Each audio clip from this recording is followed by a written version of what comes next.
Hello everyone, আজকে খুবই গুরুত্বপূর্ণ কিছু কথা বলবো। বাংলাদেশে যত মানুষ আছে যারা বিজনেস করার কথা ভাবতেছেন বা বিজনেস করেন অলরেডি, তাদের জন্য আপনার কয়েক বছর যাবৎ এই জিনিসটা শুরু হয়েছে যে বাংলাদেশে অনেক যে কথাই বলে যে তাবিজ বিক্রেতা, মানে কোর্স শিখাবে আপনাকে, কোর্স শিখিয়ে ফার্স্টে ফ্রি দেখাবে, দেখানোর পরে কিছু ভ্যালু প্রোভাইড করবে আপনাদেরকে, আপনারা আপনাদের ট্রাস্ট অর্জন করবে, তারপরে আপনাদেরকে তারা আরেকটা ওয়ার্কশপে নিয়ে জয়েন করাবে। ঠিক আছে, এসব বিষয় অলরেডি জানেন, তাই শর্টকাট কথাবার্তা বলতেছি আর কি।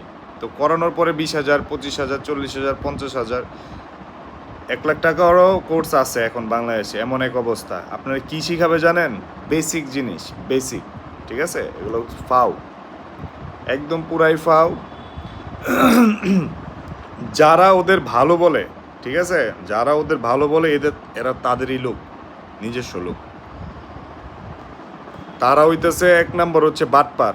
অল্প যে জ্ঞান আছে এই জ্ঞান বিক্রি করে তারা একটা বিজনেস করছে, সাকসেস হচ্ছে, এই জিনিসটা বারবার বারবার সবার সামনে দেখায়া আপনাদের কাছে কোর্স বিক্রি করবে। কারণ এটা হচ্ছে এমন একটা ব্যবসা যেখানে আপনি শিখেন আর না শিখতে পারেন, কোনো সমস্যা নাই। একটা ছাত্র যখন একটা কোচিংয়ে ভর্তি হয়, কি শিখলো না শিখলো, সে যদি কিছু শিখতে না পারে এটা তার দোষ। বুঝতে পারছেন? তো এই কোর্সগুলোর বিষয়টাও কিন্তু সেম। আপনার কাছ থেকে টাকা নিবে, আপনি চিন্তা করে দূর, আচ্ছা লস কেসে শিখতে পারি নাই, আচ্ছা গেছে গেছে, আর ভর্তি হবো না কোনো দিন, বা এরকম আর করবো না। কিন্তু আপনার মতো মানুষের কাছ থেকে, শত শত হাজার হাজার মানুষের কাছ থেকে যে পরিমাণ টাকা তারা নিয়ে তাদের অ্যাকাউন্ট ভারী করতেছে, এই জিনিসটা কিন্তু আসলে সরকারের মানে কোনো একটা আইন করা উচিত তাদের বিরুদ্ধে।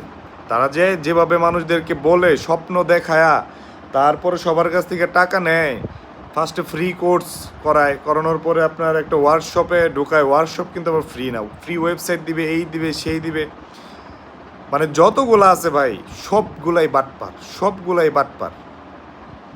ঠিক আছে, এখন তাদের কাছে কোর্স কইরা গাইডলাইন নিয়ে যারা সাকসেস হয়েছে, হয়েছে না যেরকম না, এখন 1,000 জন যদি ভর্তি হয়, সাকসেস হয়েছে আপনার সর্বোচ্চ গেলে 20 থেকে 30 জন, ধরলাম 50 জনে হয়েছে, বাকি 950 জন হইতে পারে না। তার মানে এতে তাদের কাছ থেকে যে তারা টাকা নিছে, এই টাকাটা তো হালাল হইল না। তারা যেই কথা এমনভাবে বুঝাইছে সরকার, এই কোর্সে ভর্তি হওয়া মানে আপনি কোটিপতি।